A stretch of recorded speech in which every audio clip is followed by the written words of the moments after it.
The Girl from Plainville, an amazing Hulu series which is in drama genre. It was out in March 29 and was about the story of two amazing young couple who were truly in love, as they were called Romeo and Juliet of their own time. The story is based on a true story of a texting suicide case with care. The series are starred by the amazing and talented young artist and actress Elle Fanning. But today we are not here to talk about her. We actually do want to take a deep look into the case behind this true story and to know the dark secrets about this movie. Let's start with the story itself, which is also all true. Don't forget to subscribe to our channel to be a part of Legend Club channel. And also you can hit the bell button so you will be the first one to know whenever we post a new video. Now we go with today's video. The real and dark story behind the Girl from Plainville movie. The story revolves around two main characters, Michelle Carter, played by Elle Fanning, and Conrad Roy III, played by Colton Ryan. At the first look to the case, you would see an amazing and sparkling love between two young couple like Juliet and Romeo, as they explained it would be. As the story turns to an amazingly mysterious story, but unfortunately leads to Conrad's death. A lovely romance story which went to a dark and mysterious murder story. All the details being said are exactly in the movie, so there might be a little bit of a spoil here, but don't worry because the case is that much interesting that you could watch the movie for 1,000 times. Let's see how Miss Carter and Roy met. These two young people met each other in 2012 when they were on a holiday with their family members in Florida. And the holiday romance started there. But then it turned into a long-distance relationship. But unfortunately, they were not seeing each other that much, as most of the long-distance relationships are. And the relationship was based mostly on text messages and DMs. But it all starts here, when the text they've been sending each other was not all about love letters and stuff. It was about some suicidal thoughts that Conrad was sharing with Carter. Roy was an amazing boy, but unfortunately he was suffering from anxiety and depression.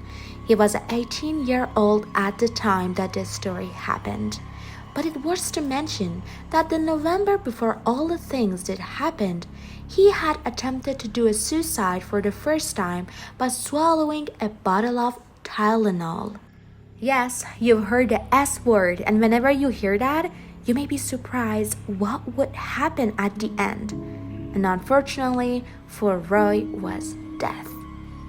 On July 13th, 2014, his body was found in the truck he had, which was his grandpa's, after he had filled the truck with carbon monoxide and he poisoned himself, which was a suicide.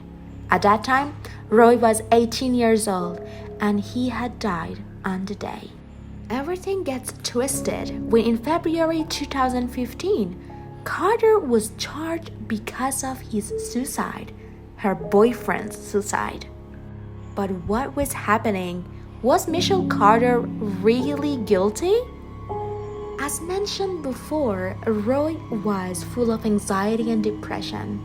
He shared his suicidal thoughts so many times with Michelle Carter, but the responses were not exactly what you think it was. It looked like Michelle was helping, encouraging, and even making him to do the suicide. If you watch the trailer of the series, you can see that 1 month before his suicide, he had told Carter that their romance and their love story could be like Romeo and Juliet, which seemed to be unbelievable for Carter and even upsetting, as she responded, "We are not dying, that's not funny." But it seems like she immediately changed her mind. Hundreds of messages, emails, and phone calls were released after Roy's death, showing Carter encouraging his boyfriend to commit suicide. Some of the texts were first revealed to Roy's family after his death. The family were confused as if they really didn't know who Michelle is, but she insisted that she loved their son so much. And even in the time the police was investigating on the death of Roy, at the same time, Carter held a school fundraiser for suicide prevention in Roy's honor. And she held it exactly on Roy's 19th birthday. She invited all the family members of Roy's and everyone was there, but people could be seen that they are confused. What is happening here? Who is Michelle Carter? After the release of texts, we could see a text that Carter sent to a friend after Roy's death. You could clearly see in the text that she was not only encouraging him to do so, but when he was in the middle of poisoning himself in the car, he got scared and got out, but texted Carter. I think that was the biggest mistake he could have done. And then Carter wrote to him to get back in. You should do it. Don't be scared. Don't be such a coward. Let's not forget that Carter also suffered from mental health issues of her own, with a history of self-harm and even eating disorders. So we are confused here.